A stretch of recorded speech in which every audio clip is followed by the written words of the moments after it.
Friends, इसके पिछले वाले वीडियो में हमने सेक्शन 1, सेक्शन 2, सेक्शन 3 देखा था, जिसका लिंक मैंने डिस्क्रिप्शन बॉक्स में दे रखा है। आप जाकर पहले वह वीडियो देख लीजिएगा। आज का वीडियो हम स्टार्ट करने वाले हैं सेक्शन 4 से। मैं आपको बता दूं कि सेक्शन 4 इनकम टैक्स एक्ट 1961 का चार्जिंग सेक्शन है। इसी सेक्शन में बताया गया है कि इनकम टैक्स कौन चार्ज करेगा और कैसे चार्ज किया जाएगा। चलिए देखते हैं सेक्शन 4 में क्या दिया है। According to section 4, where any central act enact that income tax shall be charged for any assessment year at any rate or rates. Income tax at that rate or those rates shall be charged for that year in accordance with and subsection 2 subject to the provisions including provisions for the levy of additional income tax of this act in respect of the total income of the previous year of every person.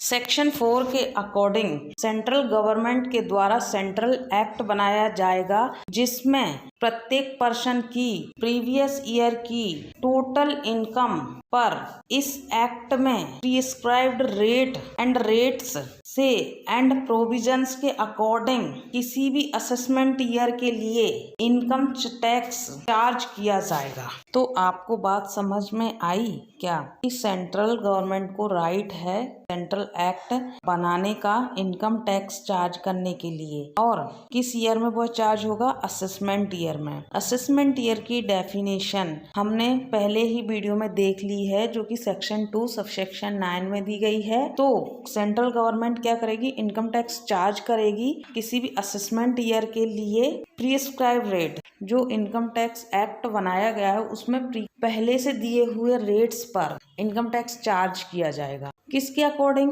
Income tax act में दिए गए provisions के according. और इन provisions में include हैं additional income tax के provisions. Additional income tax हम आगे पढ़ेंगे सेक्शन 1 सबसेक्शन 2 में, ठीक है। इसके अलावा किस पर चार्ज किया जाएगा? एवरी पर्सन की प्रीवियस ईयर की टोटल इनकम पर। प्रीवियस ईयर भी हम पहले पढ़ चुके हैं सेक्शन 3 में। अगर आपने वो वीडियो नहीं देखा है तो मैं फिर से बोल रही हूँ फ्रेंड्स, डिस्क्रिप्शन में उस वीडियो का लिंक दिया गया है, आप वहां जाके पढ़ सकते हैं। फ्रेंड्स देखो, सेक्शन 4 नहीं होता तो इनकम टैक्स एक्ट ही नहीं होता। इसी सेक्शन की वजह से इतने सारे सेक्शंस बने हुए हैं। सेक्शन 4 में सेंट्रल एक्ट, जो कि इनकम टैक्स एक्ट 1961 है, के बारे में बताया गया। प्रोविजंस के बारे में बोला गया, प्रीवियस ईयर के बारे में बोला गया, असेसमेंट ईयर के बारे में बोला गया, पर्सन के बारे में बोला गया, टोटल इनकम के बारे में बोला गया, रेट्स के बारे में बोला गया और एडिशनल इनकम टैक्स के बारे में बोला गया। एडिशनल इनकम टैक्स इसी सेक्शन में बोला गया है। एडिशनल इनकम टैक्स में आएंगे टीडीएस, टीसीएस, एडवांस टैक्स, आपने सुने होंगे। उसके प्रोविजंस भी सेक्शन 4 में ही दिए हुए हैं। तो फ्रेंड्स, कहने का मतलब यह है कि इनकम टैक्स एक्ट 1961 का जो सेक्शन 4 है उसकी वजह से ही सारे सेक्शन बनाए गए हैं, प्रोविजंस बनाए गए हैं। तो देखते हैं सेक्शन 4 में जो हमें वर्ड आए हैं उनके बारे में हम डिस्कस करेंगे। जैसे कि प्रीवियस ईयर सेक्शन 3 में हम डिफाइंड कर चुके हैं और वीडियो का लिंक डिस्क्रिप्शन बॉक्स में दे दिया है। असेसमेंट ईयर भी हम उसी वीडियो में सेक्शन 2 सबसेक्शन 9 में डिफाइंड कर चुके हैं। हमें देखना है पर्सन के बारे में, कि पर्सन के बारे में, पर्सन कौन होता है इनकम टैक्स एक्ट 1961 में। तो चलिए फ्रेंड्स, पर्सन के बारे में समझते हैं। पर्सन की ही तो प्रीवियस ईयर की टोटल इनकम पर टैक्स पेड किया जाना है। इस एक्ट में पर्सन की डेफिनेशन सेक्शन 2 क्लॉज 31 में दी गई है। मैंने आपको बताया है कि सेक्शन 2 डेफिनेशन का सेक्शन है। तो चलिए देखते हैं कि सेक्शन 2 क्लॉज 31 में पर्सन की क्या डेफिनेशन दी गई है।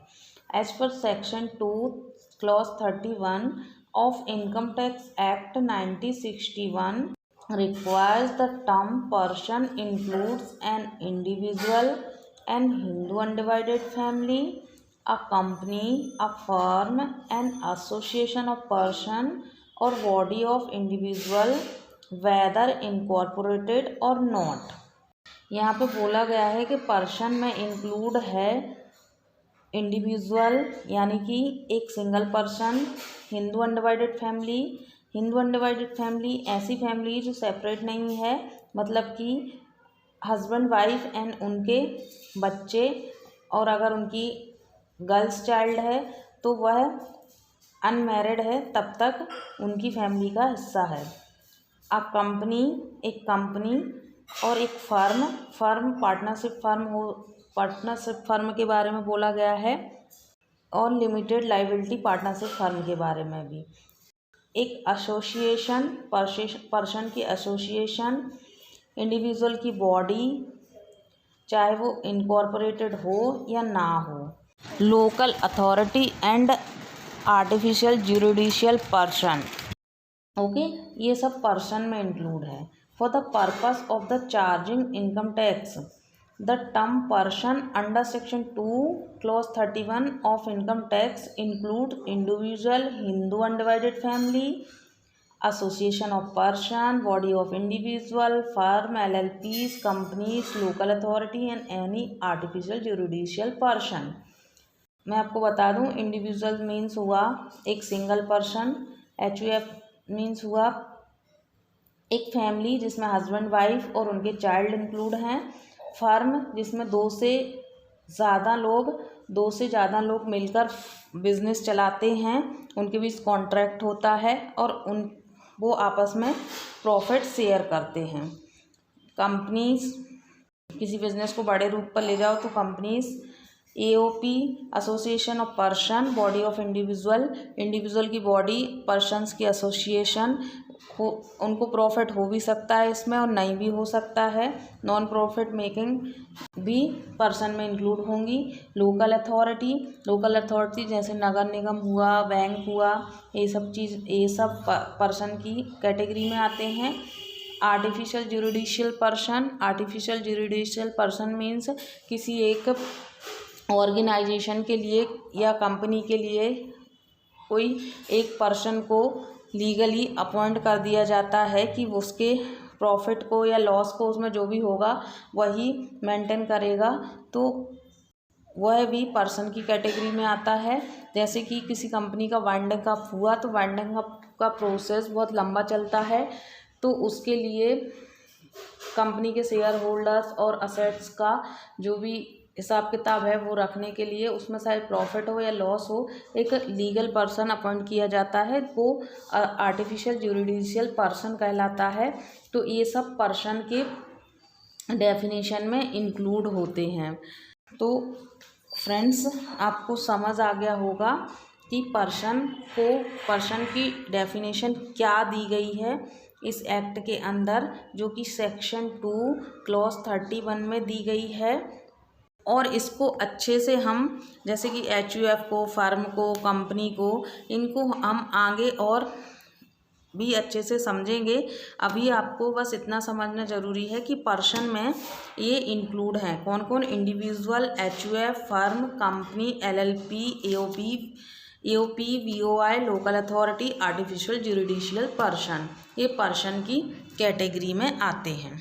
तो फ्रेंड्स, आज की वीडियो में हमने क्या देखा है, सेक्शन 4 जो कि चार्जिंग सेक्शन है, जिसमें बताया गया है कि इनकम टैक्स चार्ज किया जाएगा किसी पर्सन की प्रीवियस ईयर की टोटल इनकम पर किसी भी असेसमेंट ईयर के लिए, किसके अकॉर्डिंग, इनकम टैक्स एक्ट 1961 में दिए गए प्रोविजंस के अकॉर्डिंग।